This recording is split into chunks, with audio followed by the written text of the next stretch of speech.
मैंने आपको टैरो करते भी देखा है, मैंने आपको एस्ट्रोलॉजिकल प्रेडिक्शंस करते भी देखा है, आप काउंसलिंग भी करती हैं। तो क्या क्या करती हैं काबिल ज़िदानी आज? काबिल ज़िदानी सबसे पहले एक लाइट वर्कर है। जिंदगी का कोई भी मकसद नहीं था, कोई भी पर्पस नहीं था, but I went through a very deep depression immediately after I got married. या मैं जब रात को सोती थी तो ये सोच के सोती थी कि कल सुबह मैं ना उठूं तो अच्छा होगा। लोग बोलते हैं कि ब्लैक मैजिक किया है क्या किसी ने। ओपरा मेरी जिंदगी का टर्निंग पॉइंट थी।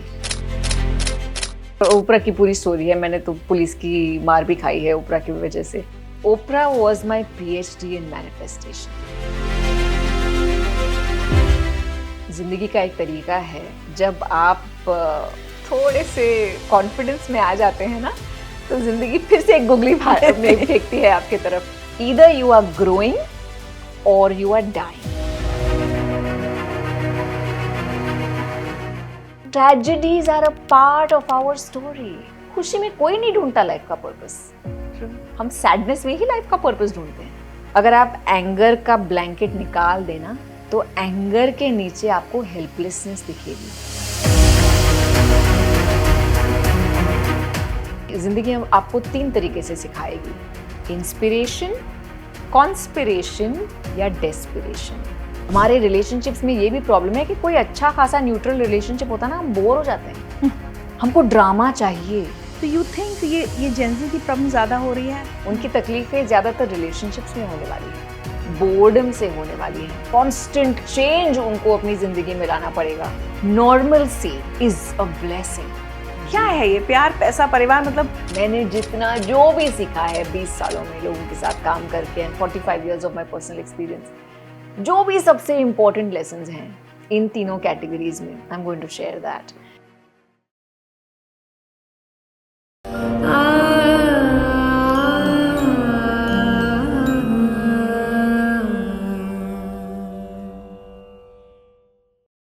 ज़िंदगी विद ऋचा में आज जो मेरी मेहमान हैं वो मेरे लिए बहुत ही ख़ास हैं। दरअसल मैं मैनिफेस्टेशंस में बहुत यकीन रखती हूँ। आप में से जो लोग मुझे पहले से फॉलो करते आ रहे हैं वो जानते हैं कि 1996 में मैंने मैनिफेस्ट किया था कि मैं एक दिन अमिताभ बच्चन से मिलूंगी, और मेरा वो सपना ठीक 8 साल बाद 2004 में पूरा हुआ था। कुछ महीनों पहले मेरी इंस्टा की हमारी जो रील्स आती हैं उसमें काबिल ज़िदानी की रील्स आनी शुरू हुई, और बहुत फ्रीक्वेंटली आनी शुरू हुई। मैं उनकी वीडियोस देखने लगी, मुझे बहुत अच्छे लगते थे, बहुत इंस्पायरिंग, बहुत मोटिवेशनल, और कुछ चीज़ें ऐसी लगती थी अरे ये तो ऐसा ही कह रही है जैसा मैं भी महसूस करती हूँ।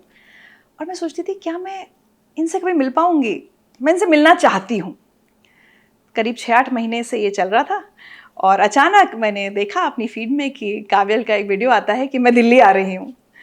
तो मुझे लगा कि वो मैंने जो मैनिफेस्ट किया था वो पूरा हुआ। मैंने इनको एक मैसेज डाला, वहाँ से जवाब भी आ गया। कई बार सोशल मीडिया पर जवाब आते हैं, कभी नहीं आते। इनकी टीम की तरफ से जवाब आया। मैंने कहा मैं इनसे इनके साथ एक बातचीत करना चाहूँगी। I am not calling it a podcast, and उसके लिए भी हामी भर दी गई। Thank you so much Kabil for being on Zindagi with Richa. Thank you so very much for having me. I am so excited. हो सकता है मैं कहीं कहीं बहुत नर्वस साउंड करूँ, but it's so good to have you. Thank you so very much.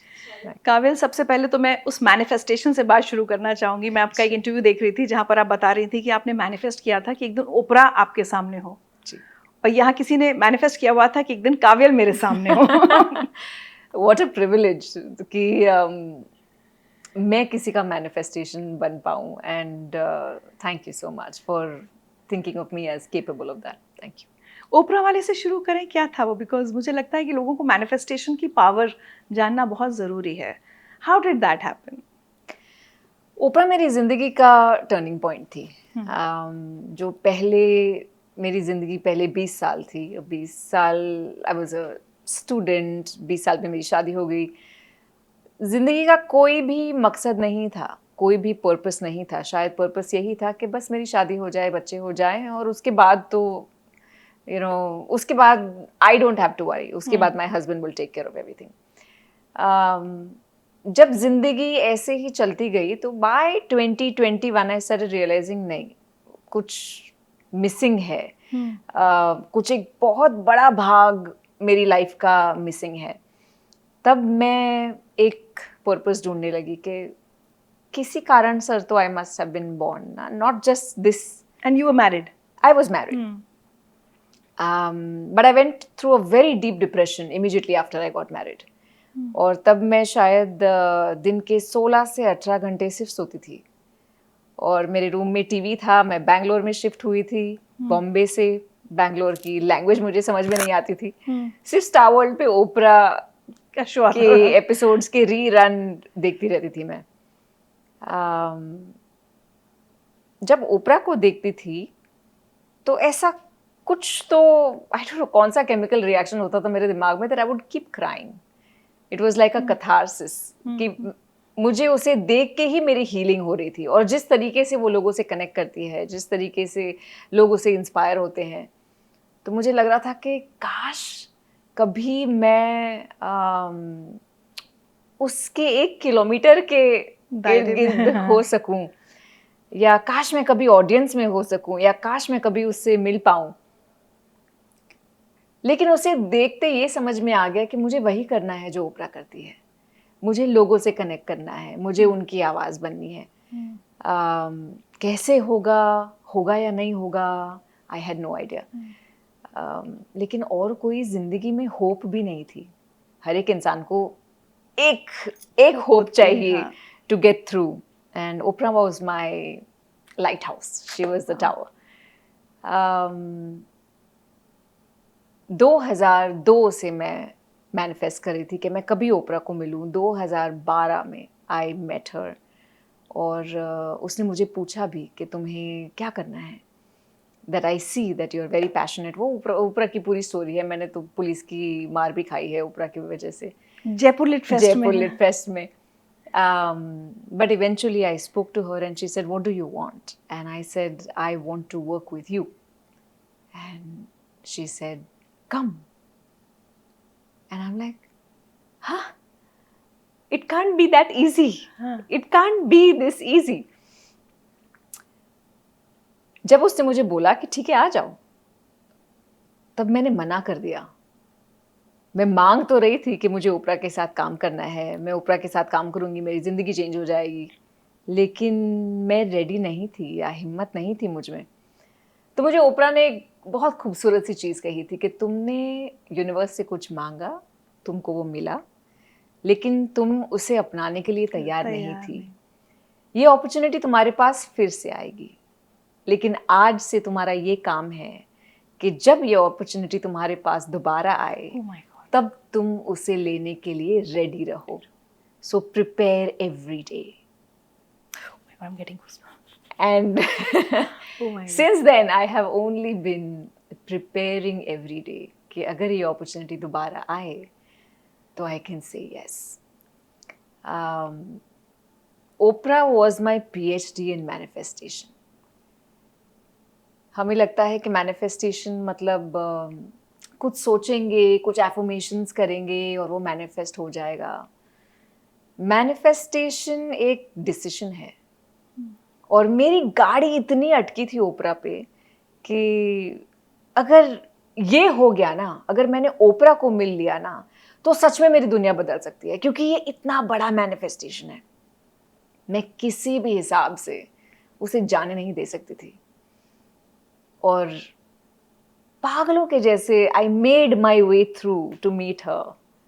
और उसके बाद मेरी जिंदगी कभी नॉर्मल रही ही नहीं. It was always extraordinary. क्योंकि सीख यही थी, जो चाहिए ना डिसाइड करो और पागलों के जैसे उसके पीछे भागो. That is manifestation. That is what Oprah taught me. But उसके बाद आप कभी नहीं मिली? उसके बाद हमारी मुलाकात नहीं हुई, but she did mentor me on a call.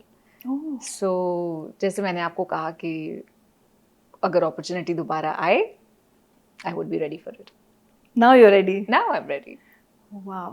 तो ये 2002 से 12 का सफ़र और 12 से अब 2026 तक का सफ़र, वो लड़की जिसकी कम उम्र में शादी हो गई, जो डिप्रेशन से जूझ रही थी, उसको नहीं पता था करना क्या है. और ये कहानी आपकी अकेले की नहीं है. ये मुझे लगता है इस देश की पता नहीं हज़ारों लड़कियों की होगी, इसलिए मैं जानना चाहती हूँ. फिर वो पहला स्टेप क्या था जब समझ में आया? ठीक है, ओपरा तो हो गई, बट करना तो है खुद ही ना. वो क्या था? मुझे लगता है पहला स्टेप टूटना था, पूरी तरीके से टूट जाना। पहला स्टेप रोना था। That darkness was the first step.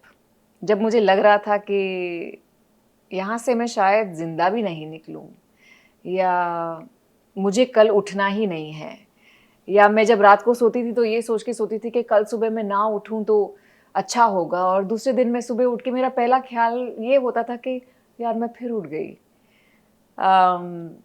वो पहला स्टेप था। बहुत ज़रूरी है उस दर्द को पूरी तरीके से महसूस करना। हम यूजुअली भागते हैं उससे, हमें डर लगता है कि नहीं नहीं हमें वो महसूस करना ही नहीं है।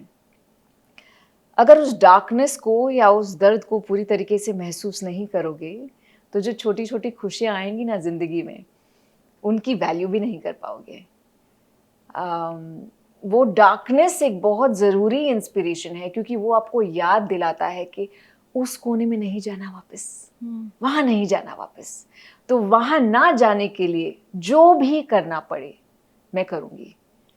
और वो स्टेप्स बहुत छोटे होते हैं। जब मैंने पहला काम शुरू किया उसके बाद मेरे घर में बहुत सारे रिस्ट्रिक्शंस थे, मेरे बच्चे बहुत छोटे थे, मैं बाहर जाके काम नहीं कर पा रही थी। My first job was a marketing job for another company, जहाँ पे मैं दिन के लगभग 100 से 150 फ़ोन कॉल्स उठाती थी, वो नोकिया का डब्बा फ़ोन, और उसमें मुझे दिन के 150 रुपये मिलते थे। और वो दिन के 150 रुपये के लिए 80 से 100 phone calls every single day, और वो काम मिलता था मुझे कुछ महीने के 7-8 दिन। और वो जो 3,500-4 हज़ार रुपये मेरे बनते थे, उसमें एक्चुअली मुझे इतनी ज़्यादा खुशी हुई है कि आज के दिन में मैं अगर दिन के 10 लाख भी कमा लूँ तो वो खुशी नहीं होती। वो दिन हमेशा ही याद रहेंगे कि हिम्मत की है, छोटी सी काम की शुरुआत करने की हिम्मत की है। मैंने अभी अभी एक कोट पढ़ा and it stayed with me, that success doesn't belong to the most extraordinary. Success belongs to the audacious. Wow. कि जो हिम्मत दिखाता है या साहस दिखाता है, सक्सेस उनकी होती है। और मैं ना I always see my self like that little squirrel. वो एक स्क्विरल होती है ना, वो छोटे छोटे नट्स कहीं कहीं से इकट्ठा कर करके फिर वो यहाँ पे छुपा देगी, यहाँ पे छुपा देगी, इनसिक्योरिटी में कि मुझे कल ज़रूरत पड़ेगी। तो मैंने भी ऐसे बहुत छोटे छोटे काम कर करके पैसा थोड़ा सा यहाँ रखा यहाँ रखा यहाँ रखा, फिर भूलती भी गई कि ये सब काम मैंने किए हैं। और वही सब काम मिला जुला के एक दिन मुझे समझ में आया कि मैंने इतने अलग अलग काम किए हैं कि अब मेरे पास पूरा टूल बॉक्स है। हर एक काम ने मुझे अलग चीज़ सिखाई है। कोई भी ना इंटर्नशिप वेस्टेड है, ना कोई एजुकेशन वेस्टेड है, ना कोई सर्टिफिकेट वेस्टेड है। शायद पहले लगे कि अरे यार ये सब कनेक्टेड नहीं है, कनेक्टेड आपकी हिम्मत है उसमें से कि आपने छोड़ा नहीं काम करना, आपने अपने आप पे काम करना नहीं छोड़ा। कुछ चीज़ों ने आपको पैसा दिया, कुछ चीज़ों ने आपको अनुभव दिया, कुछ चीज़ों ने आपको ब्लेसिंग्स दिए, कुछ चीज़ों ने आपको प्यार दिया, कुछ चीज़ों ने आपको कुछ दोस्त दिए। But every single action mattered. Action की साइज का टेंशन ना लें, एक्शन हुआ है कि नहीं आज, that is what really matters, that's your first step. और कभी भी फर्स्ट स्टेप में किसी के पास क्लैरिटी नहीं होती।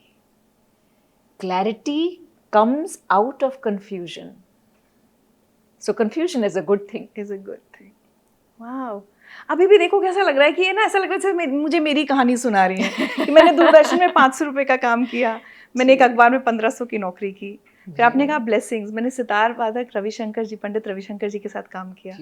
वो ब्लेसिंग्स ऐसा लगता है कि आज भी जीवन में कुछ हो रहा है तो वही छोड़ के गए हैं। तो कैसा, oh my God, there is some very deep connection. But जो आपने एक बात कही, तो वो जो अनहील्ड काव्यल थी, वहाँ से लेकर एक साइको स्पिरिचुअल हीलर काव्यल, वो जर्नी कितनी मुश्किल और कितनी लंबी थी? वो जर्नी तो अभी भी चल रही है और वो जर्नी जब तक मैं जिंदा हूँ तब तक चलेगी। मैं आज भी नहीं मानती कि मैं पूरी तरीके से हील्ड हूँ। जिंदगी का एक तरीका है, जब आप थोड़े से कॉन्फिडेंस में आ जाते हैं ना, तो जिंदगी फिर से एक गुगली में फेंकती है आपके तरफ कि चलो फिर से तुम्हारा कॉन्फिडेंस टेस्ट करते हैं। तो एवरी टाइम समथिंग हैपन्स। अब मुझे आदत हो गई कि अब मैं अपने चाय का कप लेके बैठती हूँ और ऐसा कोई फ़ोन आता है कि अच्छा ये प्रॉब्लम हो गया, ये नहीं होने वाला, वो नहीं होने वाला, और अब मैं गहरी सांस लेती हूँ और सोचती हूँ ठीक है, चाय ख़त्म करके इस प्रॉब्लम के बारे में सोचेंगे। फिर ऊपर भगवान को देखती हूँ और बोलती हूँ कभी कभी मेरी टेस्ट लेना छोड़ दे, कभी किसी और को भी पकड़, मैं थक गई हूँ। टेस्ट कभी ख़त्म नहीं होंगे, प्रॉब्लम्स कभी ख़त्म नहीं होंगे। प्रॉब्लम्स एक्चुअली एक प्रूफ है कि आप जीवित हैं। जब तक आप जीवित हैं तब तक कोई ना कोई प्रॉब्लम्स आएंगे। हमारा प्रॉब्लम ये है कि हम उन्हें प्रॉब्लम्स कहते हैं, लेकिन हर एक प्रॉब्लम एक अपॉर्चुनिटी होता है कि हम हमारा रिस्पॉन्स चूज करें, कि थोड़ी सी फिर से ताकत दिखाएं, थोड़ी सी हिम्मत दिखाएं। तो the universe is always testing. अच्छा तूने 2 करोड़ रुपए मांगे तो सही, तूने वो घर मांगा तो सही, तूने वो गाड़ी मांगी तो सही, वो जॉब मांगी, लेकिन जब मैंने ये ट्रिक वाली गुगली फेंकी है तब तूने छोड़ दिया मेहनत करना या आगे बढ़ी है मेहनत करने के लिए? That's the challenge. That is your opportunity. हर एक चैलेंज जो लाइफ का होता है वो सिर्फ आपको आपके कैरेक्टरिस्टिक से वाकिफ कराता है। That who am I? अगर डर लग रहा है तो then you say, oh, I have a scared part of me also. अगर कॉन्फिडेंस है तो no, I have a confident part of me also. It is just a mirror to who you are. But आज के ज़माने की problem ये है कि लोगों को लाइफ कन्वीनियंट, इजी, आसान, फास्ट, लग्जूरियस और सिंपल चाहिए। That is not life. That is a TV series you are watching. That is not life. आपको लगता है ये जेन ज़ी की प्रॉब्लम ज़्यादा हो गई है कंपेयर टू हमारी जनरेशंस? हम लोग हमेशा बार बार कहते हैं हमारे ज़माने में ये स्ट्रगल्स थे, बट अब ऑफिस में काम करते हैं ना तो अब कोवर्कर्स भी बहुत सारे जेन ज़ी हैं जी। तो वो लोग कहते हैं तो हमारी प्रॉब्लम थोड़ी है कि आपकी ज़िंदगी में स्ट्रगल था। या मेरी बेटी ने एकदम मुझसे कहा कि is it my problem if my parents can afford this? आपके फादर नहीं कर सकते थे अफोर्ड तो आपके पास नहीं था। सो यू थिंक ये जेन ज़ी की प्रॉब्लम ज़्यादा हो रही है and it's not a good thing, ये जो इतना ये लोग लग्जरी या आराम चाह रहे हैं? It's not like it's a good thing और अ बैड थिंग, लेकिन हर एक जनरेशन के स्ट्रगल्स अलग होने वाले हैं। हमारे स्ट्रगल्स ये थे कि हमको ज़िंदगी में कुछ भी आसान तरीके से नहीं मिला, और क्योंकि आसान तरीके से नहीं मिला तो हमें दिमाग बहुत ज़्यादा चलाना पड़ा, हिम्मत बहुत ज़्यादा दिखानी पड़ी, बहुत ज़्यादा गिरना पड़ा, उठना पड़ा। तो एक स्पिरिचुअल स्ट्रेंथ है मिलेनियल्स में दैट देख लेंगे यार, पहले भी तो कितनी तकलीफ़ों का सामना किया है, फिर से कर लेंगे। और हमें लंबे ड्यूरेशन तक मेहनत करने की आदत है, जल्दी से गिव अप ना करने की आदत है, because that was our conditioning. Gen Z को ये सब करना ही नहीं पड़ा, क्योंकि जब मिलेनियल्स के बच्चे हुए ना तो उन्होंने अपने जेन ज़ी बच्चों को ऐसे हाथ में लेके बोला कि बेटा मुझे जो नहीं मिला ना जिंदगी में वो मैं सब तुमको दे दूंगी। हम तो बल्कि जेन एक्स हैं थे ना, मिलेनियल्स उससे भी पहले। हाँ, जेन एक्स।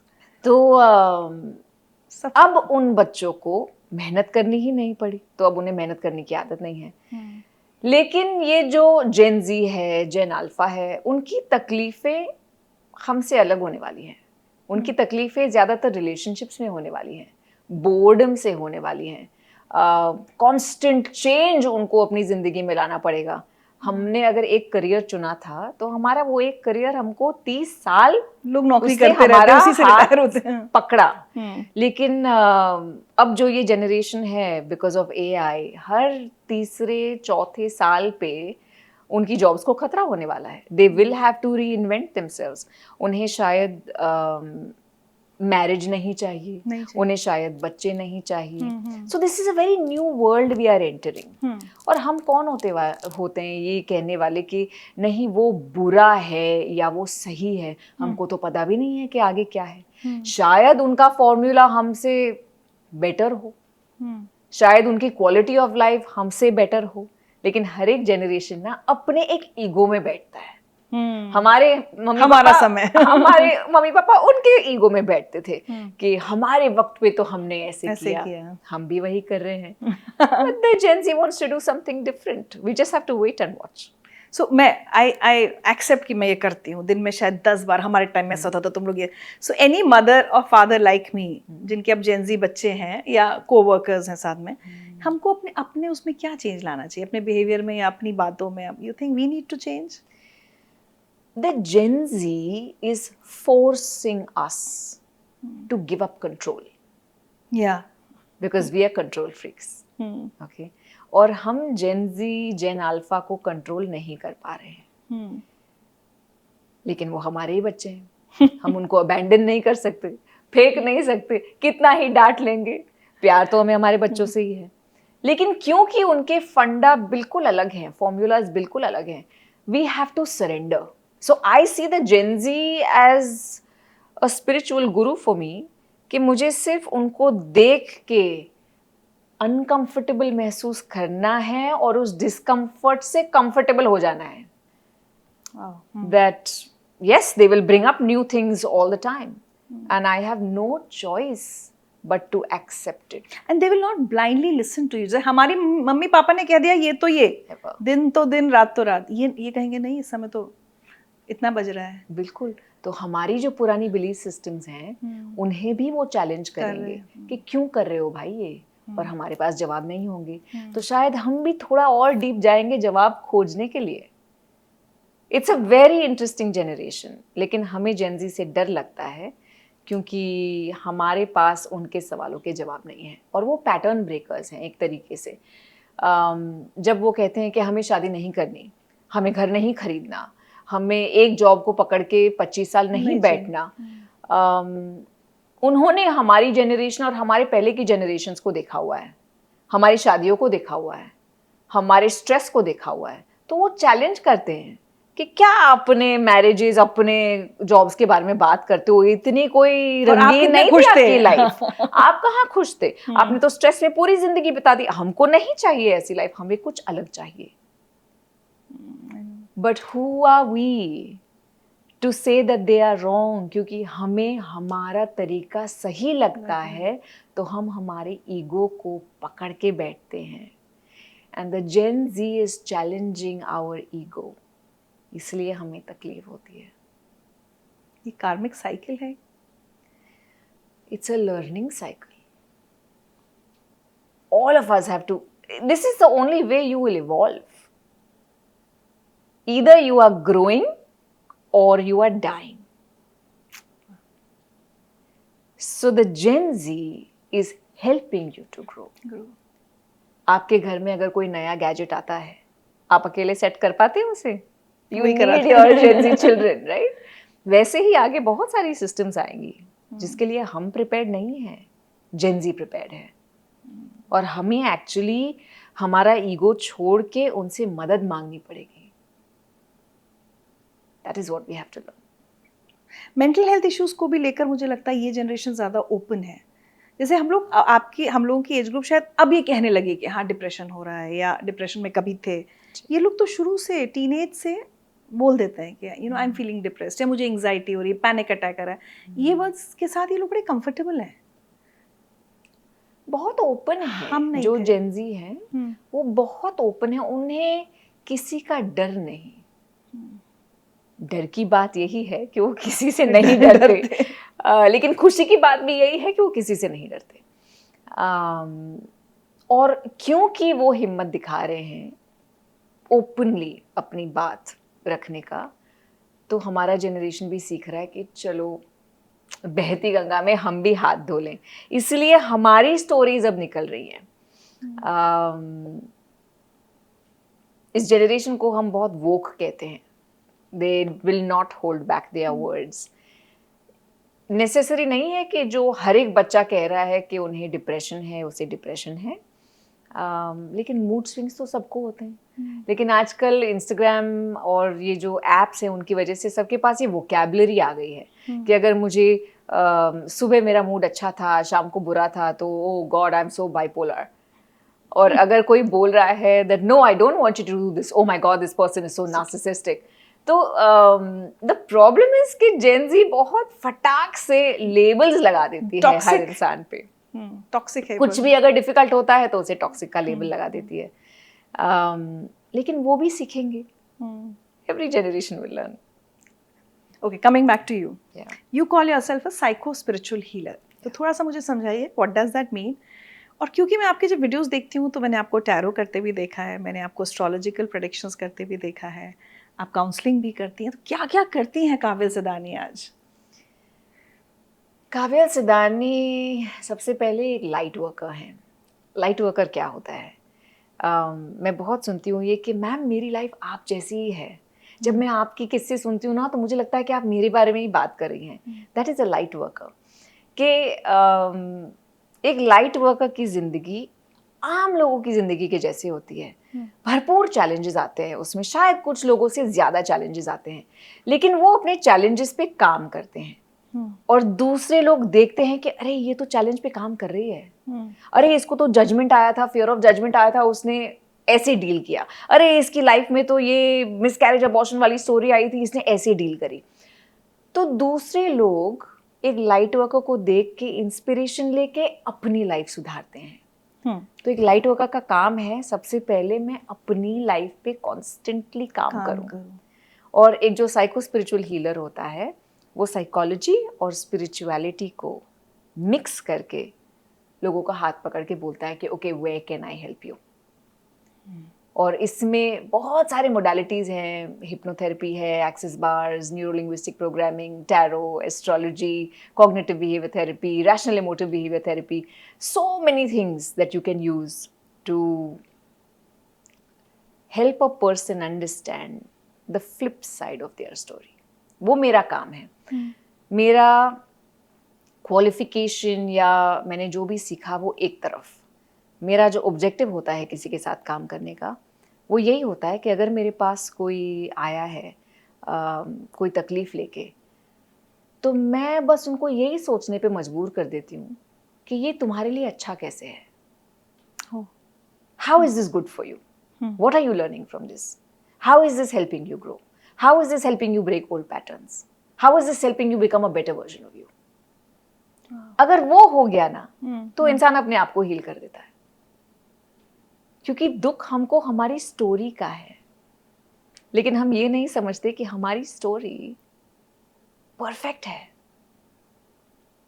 चाहे उसमें कोई ट्रेजेडी हो। Tragedies are a part of our story. Human realm पे हम हर एक चीज कॉन्ट्रास्ट में सीखते हैं, हर एक चीज कॉन्ट्रास्ट में सीखते हैं। अगर अंधेरा कमरा है तो वहीं तो एक मोमबत्ती की आपको वैल्यू होती है ना। अगर बहुत गर्मी है और आपने पंखा चला दिया तो पंखे की वैल्यू होती है। ट्रेजेडीज में ही लाइफ की छोटी छोटी खुशियों की वैल्यू है, और ट्रेजेडीज में से हम इतना सीखते हैं जितना हमारी खुशियां हमें नहीं सिखा पाती। So it is the learning ground. ऐसा होता है ना कि एक अवन है, सपोज आप ब्रेड बनाना है आपको, तो आपको उस तपती गर्मी में उस ब्रेड को डालना पड़ेगा तो ब्रेड राइज होता है। We are all also in an oven, and in that tragedy we rise. Tragedy connects us. Tragedy teaches us multiple lessons which normal life does not teach us. हमारे, आप किसी का भी एग्जाम्पल देख लीजिए, जो भी इंसान सबसे ज़्यादा एम्पैथेटिक है या कंपैशनेट है या उसने एक चीज़ ठान ली कि नहीं मुझे दुनिया में ये बदलना है या मुझे ये दुख हटाना है, वो इंस्पिरेशन कहाँ से आया? अपनी खुद की ट्रेजेडी में से आया। अगर कोई खुश होता है तो कौन सोचता है कि मेरे लाइफ का पर्पस क्या होगा? खुशी में कोई नहीं ढूंढता लाइफ का पर्पस। हम सैडनेस में ही लाइफ का पर्पस ढूंढते हैं। So I always believe that our traumas are an activation button to the forgotten soul purpose. हाँ। जब हम जन्म लेते हैं, जन्म लेने के पहले हम एक सोल कॉन्ट्रैक्ट लिखते हैं कि मुझे इस लाइफ में ये चीज़ बदलनी है, या मुझे नीचे अर्थ पे जाके एनिमल्स के लिए कुछ काम करना है। यहाँ पे हम जन्म लेके भूल जाते हैं, एकदम पैम्पर्ड घर में पैदा हो जाते हैं और मस्ती करते हैं, कॉलेज जाते हैं, गर्लफ्रेंड बॉयफ्रेंड में बिजी हो जाते हैं, तब पर्पस भूल जाते हैं, पर्पस भूल जाते हैं। फिर एक दिन आता है कि शायद हमारे पास एक पेट आया या एक स्ट्रे एनिमल आया और हमारे सामने वो स्ट्रे एनिमल ख़त्म हो गया या वो पेट गुजर गया, बहुत गंदी तरीके से गुजर गया, और हम वो विजुअल का कभी भूल नहीं पाए। हम हमारे गिल्ट को कभी क्लीन अप नहीं कर पाए। हमें लगा कि शायद हमारी वजह से हुआ। वो जो गिल्ट या ट्रेजेडी या सैडनेस होती है ना, आप उस वक्त पे डिसाइड करते हो कि मुझे मेरी ज़िंदगी एनिमल्स के लिए डेडिकेट करनी है। जो मैं इस एक के लिए नहीं कर पाया, अब मैं हज़ारों के लिए करूँगा। पर्पस मिल जाता है। और उस ट्रेजेडी से आपका पर्पस आता है। उस ट्रेजेडी से आप अपने आप को पहचानते हो कि who am I really capable of being? That is the whole point of taking life. कभी 2002 वाली काव्यल ने सोचा था कि आज मिलियंस ऑफ फॉलोअर्स और इतने पॉडकास्ट और इतने motivational sessions, she will be doing this someday? नहीं, वो 2002 वाली काव्यल को तो सिर्फ यही चाहिए था कि मेरा हस्बैंड मेरा हाथ पकड़ के बैठा रहे जिंदगी भर। ये तो कुछ भी नहीं था। देयर वाज मतलब मेरी कंडीशनिंग ऐसी थी कि आई बिलीव्ड फॉर श्योर कि मुझ में कोई भी टैलेंट नहीं है, कोई भी हुनर नहीं है। मैं बस one of the extras in the world जो ऐसे ही पैदा हो गई और अब मेरी शादी हो गई। अब लाइक कितनी औरतें हैं, कितनी ही लड़कियां हैं जो बस अपना घर चलाएंगी, मुझे और कुछ करना नहीं है। मैं अपने आप को जानती भी नहीं थी। I was a complain box. मुझे हर छोटी चीज़ से, अरे ये क्यों ऐसा है, तुम उसको फिक्स करो, अरे ये क्यों ऐसा है, नहीं तुम मुझे ये ला के दो।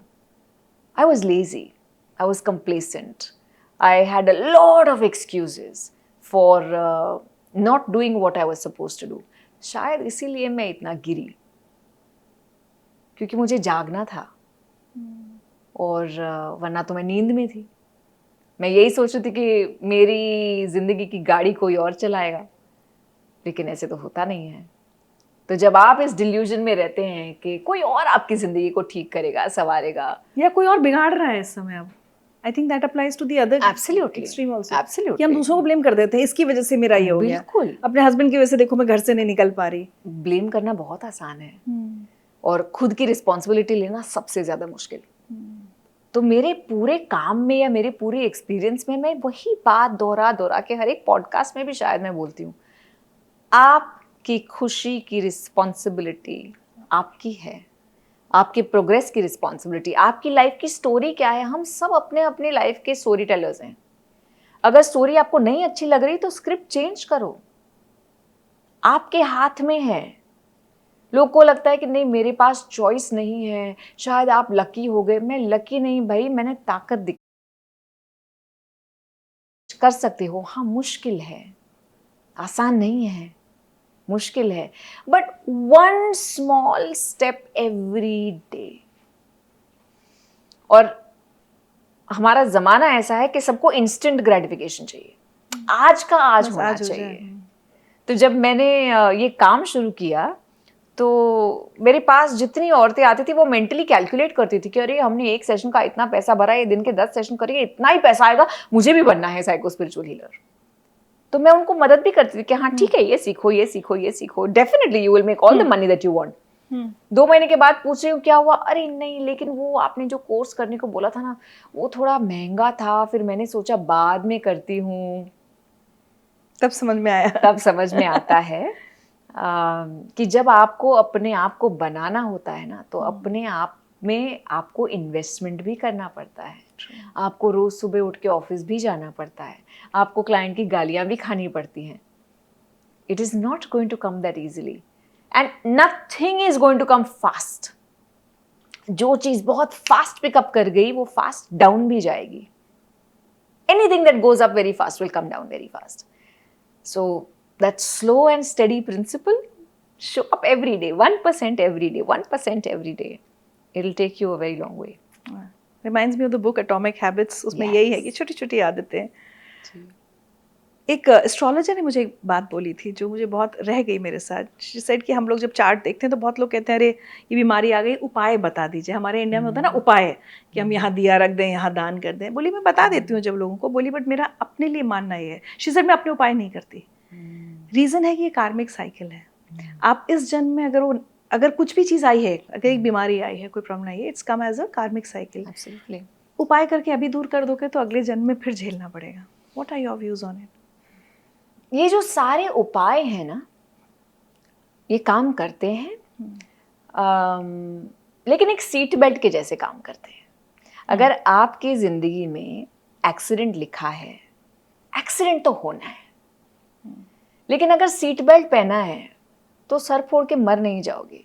शायद एल्बो डिसलोकेशन, शोल्डर डिसलोकेशन हो जाएगा आपका, थोड़े से कम में निपट जाएगा, लेकिन ना आप उस एक्सीडेंट से एस्केप कर सकते हो, ना उस डिवोर्स से एस्केप कर सकते हो, ना उस कैंसर से एस्केप कर सकते हो, ना बैंक्रप्सी से, क्योंकि वो हर एक चैलेंज में आपके सोल का ग्रोथ लिखा हुआ है। कुछ लोगों का एजेंडा ये होता है कि no we just want to make it safely to death. कुछ लाइफ में तकलीफ नहीं होनी चाहिए, बस ऐसे ही शांति से जिए, शांति से मर जाए। They live the same day for 75 years and call it a life. But life is full of Actions. adventure. Adventure. Life is full of, अच्छा ये जो कैंसर हुआ उसने आपको क्या सिखाया, आपके फैमिली में क्या चेंज आया उसकी वजह से? क्या आपकी फैमिली पूरी टूटी बिखरी पड़ी थी, कोई एक दूसरे से बात नहीं कर रहा है? वो कैंसर आया ना तो सब जाग गए कि नहीं मम्मी को हील करना है। सब लोग बातें करने लगे कि कल मम्मी अगर चली गई तो। सब लोग एक दूसरे का हाथ पकड़ने लगे, अपने अपने डर को शेयर करने लगे। वो कैंसर ने सिर्फ आपको उठाया नहीं है, आपकी पूरी फैमिली को जोड़ा है। हर एक इंसान की हैबिट्स को चेंज किया है, हर एक को फिटनेस सिखाया है, हर एक को हर एक दिन जीने का जो महत्व होता है, वैल्यू ऑफ लाइफ सिखाया है। तो कैंसर अच्छा हुआ या बुरा हुआ? क्योंकि वरना तो आप अपने रूम में बैठ के नेटफ्लिक्स और चिल कर रहे थे। कोविड को भी मैं ऐसे एक टीचर की तरह लेती हूँ, लेकिन मुझे लगता था कि कोविड तो हम सबको बदल देगा। हाँ। मैं कई बार ये लिखती थी कि अगर कोविड ने हम सबको नहीं बदला फिर दुनिया में कोई चीज़ हमें बदल नहीं पाएगी। बट अब इतने साल बाद ना काबिल लगता है, 5 साल बाद, 6 साल बाद, we are all back to the same, वही मटीरियल उसकी दौड़ में लग गए। Yes, people have a very short attention span and a very short memory. इसीलिए जब वो पुराने लेसन्स भूल जाते हैं ना, तो प्रॉब्लम्स पैटर्न्स के जैसे रिपीट होती हैं। I wanted to ask you that. क्योंकि जिंदगी आपको 3 तरीके से सिखाएगी, इंस्पिरेशन, कॉन्स्पिरेशन या desperation. Inspiration, conspiration, desperation. Inspiration बहुत आसान तरीका होता है आपको सीखने का, कि आपने शायद किसी बुक में पढ़ा कि भैया अपनी लाइफ को थोड़ा सा बैलेंस करो, अपने फैमिली को वक्त दो, अपने काम के पीछे पागल मत हो जाओ, बर्न आउट मत हो जाओ। हमने नहीं सीखा, हमको लगा अच्छा मजा आया, बुक पढ़ के बुक छोड़ दी, लेसन भूल गए। अब कोविड आया, लाइक कॉन्स्पिरेशन, बड़ी गेम खेली गई कि भाई अब तो तुमको सीखना ही पड़ेगा, अब तुमने नहीं सीखा ऊपर चले जाओगे। तब हमने अपने आप को बचा लिया, महामृत्युंजय के जाप कर लिए, सब सारे उपाय कर लिए, सब एस्ट्रोलॉजर्स को जगा दिया, तब हम बच गए। 1 साल के बाद सारे लेसन्स भूल गए, तब भी नहीं सीखे, कॉन्स्पिरेशन को भी इग्नोर किया है। अब आएगा डेस्पिरेशन, और डेस्पिरेशन बहुत बड़ा तकलीफदायक इवेंट होता है। तब हमको लगता है कि हमने ऐसे कौन से पाप किए थे कि ऐसी चीज हो गई हमारे साथ। ये आपके पापों का फल नहीं है, आप सीख नहीं रहे हो आसानी से। तो आपको जगाने के लिए ढोल, नगारे, मंजीरे सब कुछ लगता है, थोड़े हल्के टच से जग जाओ तो इसकी जरूरत नहीं है। बट वी आर, हिंदी में कहते हैं ना, लातों के भूत बातों से नहीं मानते। हम सारे लातों के भूत हैं, बातों से हमारा कुछ नहीं होता। पूरी सोसाइटी हमारी हो गई। Coming back to my manifestation, तो काव्यल ने एक वीडियो में कहा था कि जब ओपरा जयपुर आई थी और ये बहुत भीड़ में चिल्ला रही थी कि यू केम फॉर मी या बिकॉज ऑफ मी, मैंने आपको बुलाया है ऐसा। तो मुझे ऐसा लग रहा है कि काव्यल अब दिल्ली आई हैं तो मैंने इन्हें बुलाया है। और ये बहुत एक interesting, what you call it, you don't call it a show right, क्या क्या होता है ये, आप इसको क्या कहती हैं? It is a live event, it's called प्यार पैसा और परिवार। परिवार तो क्या है ये प्यार पैसा परिवार? मतलब ऑब्वियसली समझ में आ रहा है जीवन की सबसे 3 जरूरी चीजें हैं, प्यार भी चाहिए, पैसा भी चाहिए, परिवार भी चाहिए। आप क्या बताने वाली हैं सबको? प्यार पैसा परिवार एक 3 घंटे का इवेंट है। मैंने जितना जो भी सीखा है 20 सालों में लोगों के साथ काम करके and 45 years of my personal experience, जो भी सबसे इम्पोर्टेंट लेसन्स हैं इन तीनों कैटेगरीज में, I am going to share that. लेकिन उससे भी ज़्यादा I am going to take the audience through a journey of आपकी ज़िंदगी में जो भी हुआ, आपकी ज़िंदगी में जो भी ट्रेजेडी हुई, वो आपके अच्छे के लिए कैसे हुई, आपकी लाइफ परफेक्ट कैसे थी। मैं उनको सोल वर्ल्ड से थोड़ा सा इंट्रोड्यूस कराऊंगी कि सोल की प्लानिंग कैसे होती है, ये सोल कॉन्ट्रैक्ट्स कैसे बनते हैं, कि कोई इतने कठिन एक्सपीरियंसेस क्यों चूज करता है। So I want everyone to reflect on how their life is actually just the way that they had planned it. और जब आप ये चीज़ को एक्सेप्ट कर लेते हैं ना, तो वो जो गुस्सा, डर, रिजेंटमेंट भरा हुआ है वो थोड़ा सा शांत हो जाता है। फिर आप लाइफ को इम्परफेक्ट नहीं, आप लाइफ को बहुत ब्यूटीफुल तरीके से देखते हो। That my God really could it be, it be so wonderful if it was actually like that. बस वो पर्सपेक्टिव फ्लिप करना है। और फिर आप जब एक चेंज नजरिए से आपके फैमिली को देखते हो, तो वही जो चिड़चिड़ापन महसूस होता है ना, फिर ऐसा लगता है कि हाय क्यूट है सारे। ये हो जाए तो हम सबके लिए बहुत अच्छा हो जाए। Exactly. We start looking at money differently. We start looking at family life differently. Wow. Then we are no more the same. So ये आप लाइव इवेंट और जगह कर चुकी हैं and you've come we did a प्यार पैसा परिवार in February in Bombay. Oh. This is going to be in Delhi. The next one is going to be in Bangalore, Ahmedabad, and so on and so forth. Wow. So दूसरे शहर वाले लोग देख सकते हैं, टिकट्स बुक कर सकते हैं। मैं 2-3 कॉन्सेप्ट्स पर आपसे बात करना चाहती हूँ। यहाँ ये पॉडकास्ट रिकॉर्ड करने से पहले आपने आंखें बंद की, आपने हम सबको कुछ विजुलाइज करने को कहा। एनर्जी हम लोग बहुत सुनते सब हैं, और आजकल जेनजी तो उसका कुछ ज़्यादा इस्तेमाल करी, मुझे वाइब्स अच्छी नहीं लग रही है। हम लोग के साथ भी होता है, किसी जगह एकदम एंटर करते हैं, वहाँ एनर्जी अच्छी नहीं लगती। क्या है ये? आपकी स्टडीज़ के हिसाब से एनर्जी का कॉन्सेप्ट क्या है? We are all energy beings. We are all vibrating beings. It's pure physics. हमारी एनर्जी हमारे थॉट्स और फीलिंग्स से कंट्रोल होती है। ओके। अगर मैं आपको भी बोलूं कि आप आंखें बंद करें और मैं आपको कोई भयानक सा विजुअलाइजेशन कराऊं कि आप यहाँ से बाहर जा रहे हैं, विजुअलाइज करिए कि यहाँ पे अर्थक्वेक हो गया है, यहाँ पे ऐसे ऐसे, आपकी बॉडी अनकंफर्टेबल हो जाएगी, 1 सेकंड में अनकंफर्टेबल हो जाएगी। बॉडी की एनर्जी शिफ्ट हो जाती है, चेंज हो जाती है, और वो आपके चक्रास पे इम्पैक्ट करती है, क्योंकि आपके जो 7 चक्रा हैं they are pools of memories and energy. तो जैसे हम बोलते हैं रूट चक्रा मतलब आपका रोटी कपड़ा मकान, आपकी security, sense of sleep, sense of health. Sacral chakra sexual energy, creative energy. तो all of our energy is stored like that, but it is all controlled by what we think, how we feel. तो अगर हम high vibration emotions पे रहते हैं, जैसे love है, gratefulness है, एक्साइटमेंट है, क्यूरियोसिटी है, जॉय है, our energy is very different. तो आप किसी इंसान को देख के ही आपको लगता है कि यार वो रूम में चल के आ रहे हैं ना, तो रूम का माहौल चेंज हो जाता है। It's so nice to sit with that person कि बस आप बैठे रहो पास में, आप कुछ नहीं बोलो, I feel better. That is a high vibration energy. और अगर आप किसी दोस्त से मिल रहे हैं जो 24 घंटा रो ही रहा है, मेरी लाइफ में ये नहीं हो रहा, वो नहीं हो रहा, मुझे डर लग रहा है, मुझे एंग्जाइटी हो रही है, that's a low vibration being. आप 10 मिनट बैठो उनके साथ और आप उठना चाहते हैं, आपको लगेगा कि मैं तो भैया पूरा ड्रेन होके आ रही हूँ। उस एनर्जी को चेंज करना बहुत आसान है, बहुत आसान है।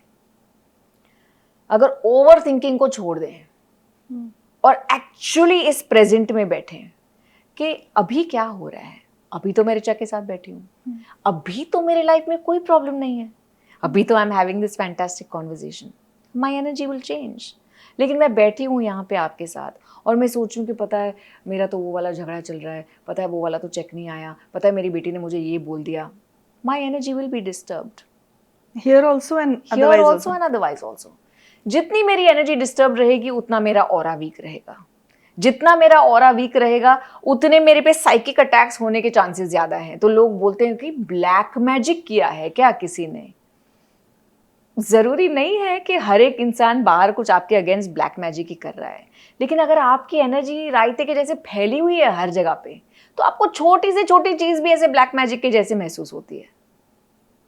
We just need to learn to be in the present moment right now and realize that in this present moment everything is perfect. There is something called psychic attacks, कोई कर सकता है हम पर? Absolutely, 100%. All of this exists. But I have a very big problem with people जो अपने life को repair करने की रिस्पॉन्सिबिलिटी नहीं लेते, सही डिसीजन अपने लिए नहीं लेते, और जब उनकी लाइफ डाउनवर्ड स्पाइरल में जाती है तो वो हर चीज को ब्लैक मैजिक पे या साइकिक अटैक्स पे ब्लेम कर देते हैं। किसी ने कुछ किया हुआ है, वो मेरी जेठानी ने कुछ किया हुआ है, नहीं मेरे को घर में नींबू मिला था, नहीं मुझे ये मिला था। It is not as easy as people make it out to be. आपके दुख का हर एक कारण किसी का ब्लैक मैजिक नहीं हो सकता। आपके दुख का कारण ये है कि जो रिस्पॉन्सिबिलिटी आपको आपकी खुद की लेनी चाहिए आपने नहीं ली, और अगर रिस्पॉन्सिबिलिटी ले भी लोगे ना और किसी ने ब्लैक मैजिक किया भी है ना, तो भी वहां से ऊपर उठ जाओगे। हाँ तकलीफ होगी लेकिन उठ जाओगे। But yes, all psychic attacks, all black magics, everything exist. आप चूंकि हीलर हैं इसलिए मैं आपसे पूछना चाहती हूँ, मैंने कुछ साल पहले रेकी हीलर थी मैं, फिर लेकिन खुद को हम एनर्जाइज नहीं कर पा रहे थे, नहीं तो मुझे कई लोगों ने कहा कि if you are not charging yourself तो फिर मत करो। लेकिन जैसे टैरो कार्ड निकालते हैं, जैसे मुझे एस्ट्रोलॉजी में तो यकीन होता है कि हाँ, पर मुझे लगता है टैरो कार्ड तो कोई भी कार्ड निकल सकता था, तो वो तो कितना फोकस या जिसकी एनर्जीज एकदम जो आप कह रहे हो एकदम मोमेंट में होगी वही कर सकता है। But so many tarot practitioners all around, तो टैरो पर कितना भरोसा किया जा सकता है उसके प्रेडिक्शन पर? जो कार्ड्स निकलते हैं वो कार्ड्स कभी गलत नहीं होते। अच्छा। क्योंकि हर एक इंसान का एक इंट्यूटिवनेस होता है, एक इंस्टिंक्ट होता है। वही कार्ड किसी रीजन के लिए निकला हुआ है। जो गलत हो सकता है वो रीडर का इंटरप्रिटेशन। कभी कभी कुछ लोग बहुत फटाक से, अच्छा ये मैंने यहाँ पे टैरो सीख लिया, मैंने वहाँ पे गूगल से ये वाला देख लिया, अब मैं खुद कर रही हूँ। और अगर आपको प्रैक्टिस नहीं है, अगर इंटेग्रिटी नहीं है, ऑथेंटिसिटी नहीं है, तो जो आपके प्रॉब्लम्स खुद के लाइफ में चल रहे हैं ना, आप वही प्रॉब्लम्स देखोगे और वही सामने वाले को बताओगे। So that is very dangerous, very very dangerous. ऐसे किसी भी मोडालिटी को जो फ्यूचरिस्टिक मोडालिटी है, आपको बहुत ध्यान रखना चाहिए कि आप किसके पास जा रहे हो। True. क्योंकि कोई भी अगर ऐसा इंसान है, कोई टैरो रीडर है, एस्ट्रोलॉजर है जो आपको डरा रहा है, नहीं नहीं ये तो सब खत्म होने वाला है, या ये तो ऐसे इसीलिए है क्योंकि आप पास्ट लाइफ में आप खूनी थे इसलिए ये आपके साथ हो रहा है, या अगर किसी भी टैरो रीडर की रीडिंग आपको डिस्टर्बिंग लग रही है या हमेशा डर लगा रहता है। आजकल मैं ये भी सुन रही हूँ, बहुत सारे रेकी हीलर्स हैं, मेरे क्लाइंट्स आके मुझे बताते हैं कि हम हमारे रेकी हीलर्स को हर महीने 10,000 रुपये देते हैं और हमें कुछ फ़र्क महसूस नहीं होता, और जब हम बोलते हैं कि अब हमें नहीं करना है आगे रेकी, तो वो लोग बोलते हैं नहीं नहीं आगे तो तुम्हारा वक्त बहुत बुरा है, आपको चालू रखना ही पड़ेगा। उनको अपनी इनकम चालू रखनी है। That is malpractice. So because of a few people who don't have the right authenticity or integrity, ये सारे साइंसेस का नाम खराब होता है। The sciences are fantastic, they are very very good, but the practitioners could be questionable. How do you manage anger in your life? क्योंकि ऐसा तो नहीं होता होगा ना कि गुस्सा आता ही नहीं है, या अगर आप उस स्टेज पे पहुंच गए कि आता ही नहीं है, then please tell us how to reach there. Anger is a very important emotion. Anger आपको बाउंड्रीज सिखाता है, और एंगर एक सेकेंडरी इमोशन है रिचा. अगर आप एंगर का ब्लैंकेट निकाल देना तो एंगर के नीचे आपको हेल्पलेसनेस दिखेगी, जहाँ पे आप आउट ऑफ कंट्रोल महसूस कर रहे हो. तो एक सेकंड के लिए एंगर साइड पे छोड़ के आप अपने आप को पूछें, मैं कौन से एरिया में हेल्पलेस महसूस कर रही हूँ. लेकिन मैं हेल्पलेसनेस दिखाऊंगी नहीं, क्योंकि मैं मेरी वल्नरेबिलिटी सबको नहीं दिखा सकती. लोग उसका फायदा उठाएंगे. अगर एंगर दिखाती हूँ तो लोग डर के दूर रहेंगे मुझसे. एंगर एक बहुत उम्दा काम करता है आपके लाइफ में. तो instead of saying no anger is bad, I want you to look at every emotion as a sacred spiritual being that has come into your life, and you just say, thank you, you're protecting me. You're protecting me from toxic people. You're protecting me from the areas where I don't want to say yes. You are protecting me from dangerous situations that I don't want to go into. But I would like to operate with a little bit of softness also. Because anger can very easily make you a control freak. True. It can very easily make you a narcissist. Limit में इस्तेमाल करें. कि आपको अगर अपना काम करवाने के लिए किसी को एंगर शो करना है, क्योंकि वो और कोई भाषा नहीं समझ रहा, तो वो अलग चीज़ है. दैट इस पे मैं गुस्सा करूँगी ना तभी ही ये काम होगा. लेकिन ये ज़रूरी नहीं है कि आप इंटरनली उस एंगर को फील करें. यू कैन बी काम इनसाइड.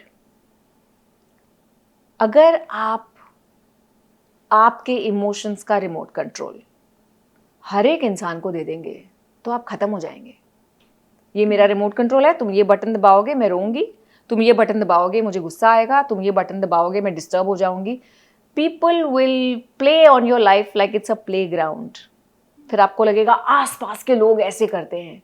आपने क्यों इतना लिबर्टी दिया हुआ है सबको कि आपको लोग कुछ भी महसूस करा पाए.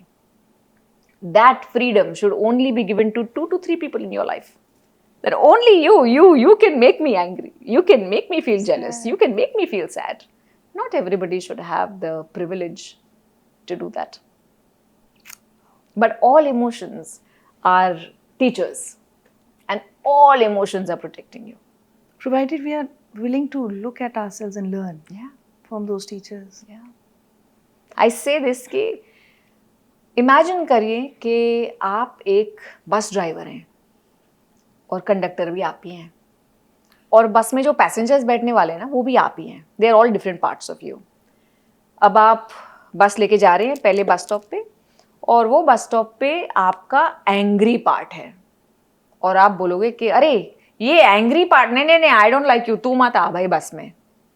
तो वो एंग्री पार्ट बोलेगा कि तूने मुझे मना किया, मुझे मना कर रहा है तू आने से, अब तो बस चला के दिखा दो.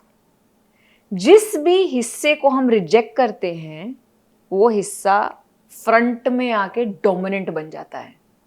अगर आपने उस एंगर वाले हिस्से को बोला अच्छा तू मेरे गुस्से वाला हिस्सा है, ठीक है आ जा भाई, आ जाओ बैठ जाओ, वो शांति से कोने में बैठा रहेगा. Because you are accepting that part. Which ever part you reject और resist will become loud and dominant in your life. सबसे फ़नी बात यह है कि मैंने क्वेश्चंस की कुछ और लिस्ट बनाई थी, और मेरा मन ही नहीं हो रहा कि मैं वो आईपैड खोलकर क्वेश्चंस देखूं कि क्या था, पता नहीं.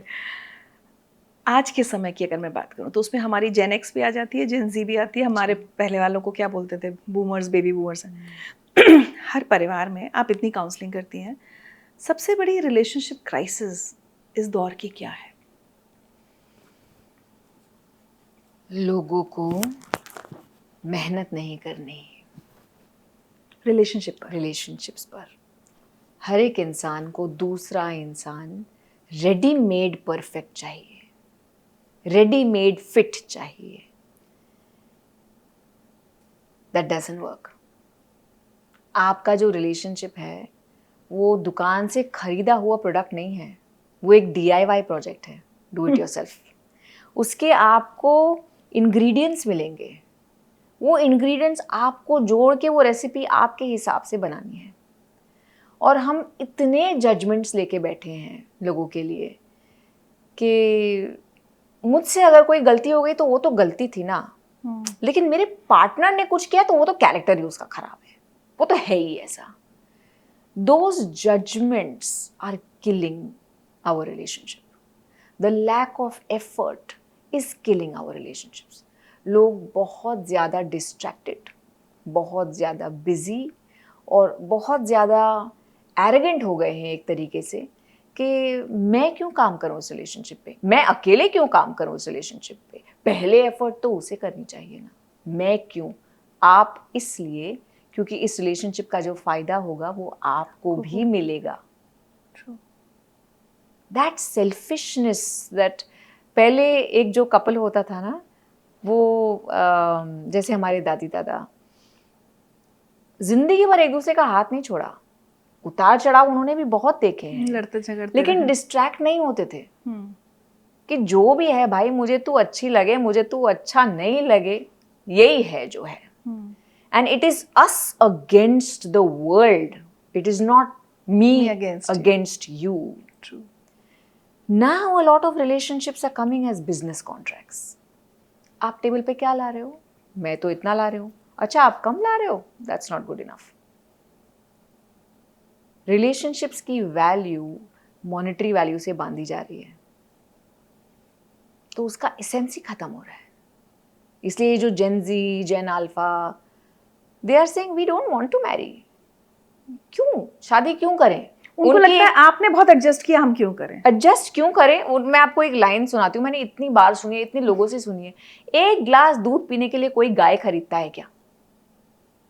This is how they have defined there relationships. Oh my God, कि मैं क्यों किसी और को पालूं, मैं उसकी तकलीफों का मैं क्यों ध्यान रखूं, ओह माय गॉड, उनकी जरूरतों की मैं क्यों रिस्पॉन्सिबिलिटी लूं. मुझे फ्रेंड्स चाहिए, मिल जाएंगे, बाहर जाना है अकेले ट्रैवल कर सकता हूँ, बच्चे वो तो ऐसे भी हो जाते हैं आजकल, सेक्स फ्री फ्लोइंग, पैसा खुद कमाती हूँ, घर खुद बना लूंगी. मैं क्यों जिंदगी भर किसी चीज में बंधी रहूं? अगर आप रिलेशनशिप्स के बारे में ऐसे सोचेंगे, एक दिन इतने लोनली हो जाएंगे ना कि खाना खाना है तो कोई आपको कंपनी नहीं मिलेगी. चाइना में ये शुरू हो चुका है by the way, a companionship business. I think Japan में भी कि आप इतने अकेले हैं कि आपको किसी और को बुलाना पड़ता है कि भाई मुझे 2 घंटे का यहाँ पे काम है, अकेले नहीं जाना, इतने पैसे ले ले, मेरे साथ आ जा. You are buying a companion just because you did not want to invest in developing that relationship. You are not buying a companion to keep with you for life. You are buying a companion so you can say bye-bye when you are not in a mood. This is so dangerous. Yes, it is very dangerous. It is the most dangerous thing that could happen in the next 10, 12, 15 years of our life. आपको लगता है India में भी इतना क्योंकि हमें अभी भी लगता है हम थोड़ा सा भी फैमिली से हैं, बंधे हुए हैं, होगा यहाँ भी? 100% होगा. आप देखेंगे शायद 10, 12, 15 साल में marriage with 10-year contracts. It will come. You will see it. It's terrible, but it will come. हम लोग रिलेशनशिप्स की बात कर रहे हैं और हम अपनी जनरेशन तक तो बहुत सुनते थे, ये मेरा सोलमेट है, ये मेरी सोल मेट है, और एक और कोई वर्ड होता है twin flame. Twin flame. You believe in these concepts? Is there a soulmate? तो फिर मुझे लगता है क्योंकि जो लोग ये नहीं शादी करना चाह रहे हैं उनका भी तो कहीं एक सोलमेट होगा. लेकिन सबके कई सोलमेट्स होते हैं. सोलमेट होता क्या है? कोई भी ऐसा एक और सोल जिसने आपके साथ एक पुरानी लाइफ बिताई है, लेकिन आपने तो 500 लाइफ एक्सपीरियंस की हैं, और 500 जन्मों में 30, 40, 50 लोग शायद आपका इनर सर्कल बनते थे. तो आपके पुराने जन्म के मम्मी पापा भी आपके सोलमेट हैं, आपके टीचर्स भी आपके सोलमेट हैं, आपके भाई बहन भी आपके सोलमेट हैं. Soulmate is not necessarily a lover. Okay. और ये लोग नहीं समझते कि आपके लाइफ में जो सोलमेट आएगा ना, वो अपना पुराना कार्मिक चिट्ठा आपके साथ लेके आएगा कि तुझे मुझे कितना देना बाकी था, इतने साल तूने जो मुझे सर्विस नहीं दी ना, जो मैंने दी ना, चल this time I am marrying you, this time you will have to serve me. Only soulmates will bring karmic contracts. अगर कोई नया सोल है तो उसके साथ तो हमारा कोई कॉन्ट्रैक्ट ही नहीं है, क्लीन चिट है. But yes, we are around our soulmates the whole time. one warning that I would like to give everybody. Bar bar Google पे जाके is this my soulmate, is this my twin flame के forms ना भरें. Oh my, वैसे ये भी हो रहा Because है. people are saying, I can't wait for my twin flame journey to start. Some journeys are so painful that when you attract them, they will come, they will break you down. You will not be able to put yourself back together. और हर एक toxic जो relationship होता है, जहाँ पे दो लोग शायद एक दूसरे के लिए नहीं बने, जहाँ पे बहुत पेन है और आपका कॉमन सेंस बोल रहा है कि भाई इसको छोड़ दो, लेकिन गूगल ने तो बोला ये मेरा ट्विन फ्लेम है, कैसे छोड़ दूँ, मैं बनी रहूँगी, मैं डटी रहूँगी. Don't confuse your head with these concepts. कभी कभी हमारा कॉमन सेंस हमको कहता है कि यहाँ से निकल जाओ, और गूगल आपको बोलेगा कि नहीं, ये आपकी लाइफ का सबसे इंटेंस एक्सपीरियंस है, बने रहो मुन्ना भाई. गूगल तो चेंज भी हो जाएगा अगले के साथ. Of course, do not expose yourself. Don't buy these theories. Yes, all of these theories are there. But are you ready to go through the pain? हमको तो सबको हर एक चीज पेनलेस चाहिए, तो फिर क्यों ढूंढते हो ये सब? You will always find what you go looking for. You always find what you go looking for. हमारे रिलेशनशिप्स में ये भी प्रॉब्लम है कि कोई अच्छा खासा न्यूट्रल रिलेशनशिप होता ना, हम बोर हो जाते हैं. हमको ड्रामा चाहिए. जब कोई ड्रामेटिक वाला रिलेशनशिप आता है जिसमें दुख है, एंगर है, अब्यूज है, तो हमको लगता है हाय मेरी लाइफ में कुछ तो चल रहा है. नॉर्मल चलता है तो बोरिंग. नॉर्मल चलता है तो बोरिंग लगता है कि ये क्या है, मतलब ठीक ही है, मतलब कोई ज़्यादा बात नहीं, कोई ज़्यादा ये नहीं, नॉर्मल ज़िंदगी चल रही है. आजकल के लोग भी अगर डॉक्टर के पास जाते हैं और रिपोर्ट दिखाते हैं तो डॉक्टर बोलता है सब नॉर्मल है, तो अब लोग डिसअपॉइंट हो जाते हैं, क्या बात कर रहे हो, नॉर्मल है, हो ही नहीं सकता डॉक्टर साहब. फिर दूसरे डॉक्टर के पास जाओगे जो बोलेगे हाँ हाँ भैया यहाँ पे तकलीफ है, तब आपकी आत्मा को शांति होती है. People look for drama. फिर जाएंगे मंदिर में कि मेरी लाइफ का ड्रामा खत्म कर दो. एक दरवाजे से ड्रामा खत्म होता है, दूसरे दरवाजे से लेके आते हो. Normalcy is a blessing.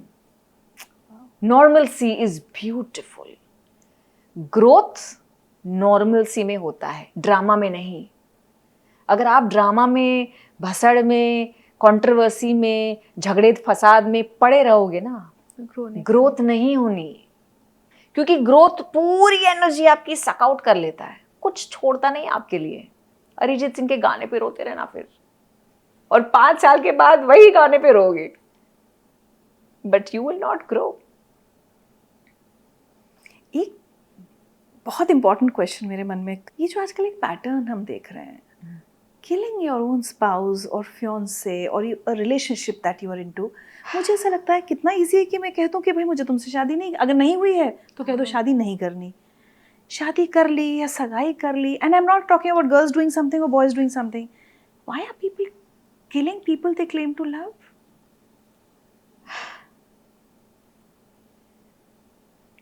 It is truly disturbing. Very. मुझे जब मैं ये न्यूज़ पढ़ती हूँ तो one part of me is so angry that मना कर दो यार, जस्ट से नो. लेकिन हमारे देश में लड़कियों को ये सिखाया गया है कि पीपल प्लीजर बनो, से यस, से यस. मना नहीं कर सकते. मना कैसे कर दिया तुमने? जिस चीज को आप दबाते हो, if you suppress a natural instinct, that same suppression comes out like perversion. If you suppress your sexual instinct, nahi, this is wrong, this is bad, it will come out as sexual perversion. If you suppress food, it will come out as anorexia, bulimia, overeating. हमारे देश में इतना conditioning है कि मना नहीं कर सकते. मना कर रहे हो तो सेल्फिश हो. तो सबको लग रहा है मुझे तो वही करना है जो मुझे करना है, तो मना नहीं, ऐसे मना नहीं करूंगी, वैसे दहशत फैलाऊंगी. It is a worst thing you can do. जरा सा एक बार, पता नहीं कैसे वो लोग नहीं सोचते हैं कि खुद पकड़े नहीं जाएंगे, जिएंगे कैसे अपने साथ. How do you live with yourself after having done something like that? How do you sleep at night? How do you get up and eat the next day? लेकिन it takes all kind of people to make a world.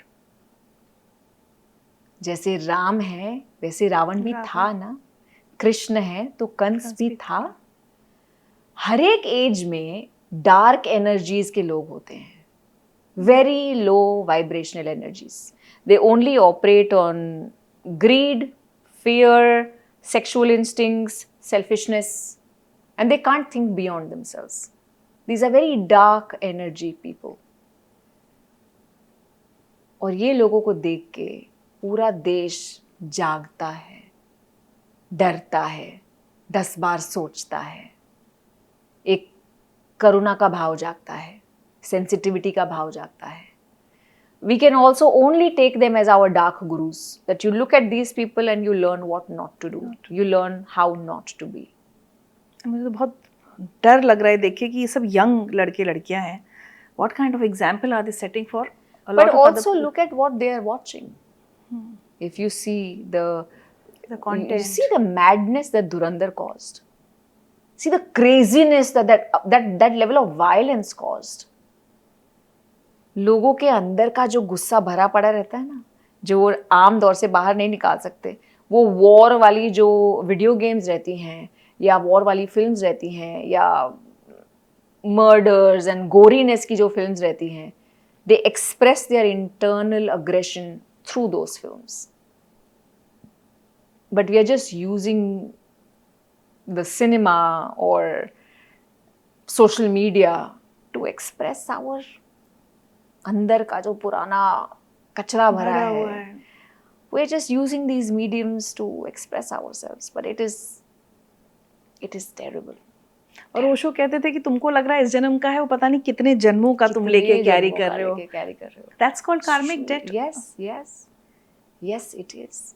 और आपका कार्मिक date तब तक नहीं चुकता होगा जब तक whatever experience you have put somebody through, वो सेम एक्सपीरियंस आप पे जब तक नहीं आए. तो यहाँ पे मुझे अब तक ये नहीं पता, maybe we'll have to open their soul contracts and see कि शायद किसी जन्म में उस लड़के ने इस लड़की को फेंका हो, या अगर ये पहली बार है तो उस लड़की को भी यही भुगतान करना पड़ेगा. एंड जब तक ये साइकिल टूटती नहीं तब तक एक दूसरे को फेंकते रहेंगे, मारते रहेंगे. इन दी एंड मतलब मैं ये कह रही हूँ कि मैं शायद कावल से घंटों बात कर सकती हूँ, but I know there is a time limit and आपको एक और पॉडकास्ट के लिए भी जाना है. अगर मैं ये कहूँ कि कई बार क्या होता है हम लोग सिर्फ समझ नहीं पाते, जैसे कि हम मतलब यंगस्टर्स के लिए मैं बोलूँगी whether this partner is right और wrong for me, whether a job opportunity is good for me, ये घर मेरे लिए अच्छा है या नहीं. कोई एक सेंट्रल मंत्रा या एक सेंट्रल कुछ वो होता है जिससे हम ये समझ पाएँ कि ये जो चीज़ है मेरे सामने, चाहे वो व्यक्ति है या चीज़ है या प्रोजेक्ट है, तो मेरे लिए सही है या नहीं. सबसे पहले तो ये पूछे कि क्या मैं इस इंसान के लिए सही हूँ, क्या मैं इस जॉब के लिए सही हूँ, क्या मैं इस पोजीशन के लिए सही हूँ. और अगर आप सही नहीं हैं और आपको लगता है कि यार ये थोड़ा सा मिसिंग है, जज मत करें अपने आप को, बस ऐड करें वो स्किल. अगर आपको लगता है that I am very impatient, तो मुझे ऐसा बंदा तो चलेगा ही नहीं. अरे भाई खुद के पेशेंस पे काम कर ले. You become a good fit for anything. और एक जीपीएस डेफिनेटली है कि अगर कोई जॉब आपके लिए सही है ना, तो उसके रास्ते, उसके दरवाजे फटाफट खुलते जाएंगे. आपका ग्रोथ वहाँ होता जाएगा, आपकी फ्रेंडशिप्स वहाँ बनती जाएंगी. अगर कोई रिलेशनशिप आपके लिए सही है तो आप 6 साल नहीं लगाएंगे डिसाइड करने में कि मैं कमिट करूँ या मैं नहीं करूँ. वो 1 महीने में you will be like this is the right person. Your emotions are always telling you the truth. लेकिन हमको हमारे इमोशंस पे ध्यान नहीं देना, हमको बाकी सबका सुनना है. तुमको क्या लगता है? टैरो रीडर के पास जाओ, एस्ट्रोलॉजी के पास जाओ, आपको क्या लगता है, आपने क्या बोला. And then we confuse ourselves, but our instinct always knows. और अगर आपके लिए कुछ चीज़ सही नहीं है तो भगवान आपको वहाँ जाने से 10 बार रोकेगा. अगर आपको किसी कॉलेज में एडमिशन चाहिए, नहीं हो रहा, तो वो कॉलेज आपके लिए नहीं है, इसीलिए नहीं हो रहा. दीवार पे सर मत पीटो, देखो कौन सी खिड़कियां खुली हैं. You are meant to go somewhere else. Before I started this work, I must have tried 15 businesses.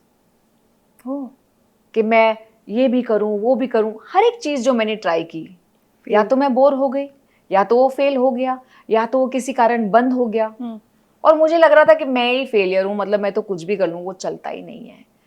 और क्योंकि मुझे लगा कि मैं फेलियर हूं, तो मैं किसी थेरेपिस्ट के पास गई, और जब मैं पहली बार बैठी ना वहां पे, something, it was like that moment of enlightenment that I can do this.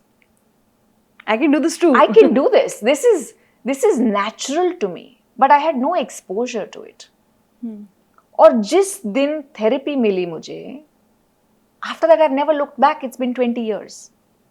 लेकिन वो 15 businesses इसीलिए नहीं चले क्योंकि मुझे ये करना था। मेरा जन्म इसके लिए हुआ था। So stop rotating and revolving your lives around, I am rejected, I am rejected, I am rejected. Every rejection is a protection and every block is a blessing. So important to remember. If you are rejected by a boy, that boy was not for you. If you were rejected from a job, that job was not for you. If you were rejected from a country and you did not get that visa, whatever was going to happen in that country next was not for you. You are being protected, held back, and guided back to your way home, whatever that home means. Wow. The universe is never against you. God is never against you. God is a parent. हम कब अपने बच्चों के against हो सकते हैं? हाँ, डांटेंगे, डांट सकते हैं, पिटाई कर सकते कि ये सही नहीं है तुम्हारे लिए, लेकिन अगर उस डांट को आप अल्टीमेट रियलिटी ऑफ लाइफ मान के चलते हो कि मुझे तो मम्मी ने डांट दिया, मम्मी इज अगेंस्ट मी, तो आप जिंदगी की खूबसूरती कभी समझ ही नहीं पाओगे. But everything is a sign, every rejection is a sign. Wow. Celebrate your rejections. What is your next manifestation? Ah, मैं तो एक और पॉडकास्ट मैनिफेस्ट आज ही कर रही हूँ. बहुत सारे मैनिफेस्टेशंस हैं, but I am going to keep them to myself right now. क्योंकि कभी कभी क्या होता है कि आप जब अपने मैनिफेस्टेशंस को अनाउंस कर देते हो और सामने वाला बोलता है वाह दिस इज अमेजिंग, तो हमको ना एक डोपामाइन किक मिल जाता है कि अरे 6 लोगों ने वाह वाह कर दी, फिर हम मेहनत नहीं करते उसके पीछे. तो मैं अपने मैनिफेस्टेशंस को तभी ही बाहर दुनिया में बताती हूँ जब मैं उस चीज़ को ख़त्म करती हूँ.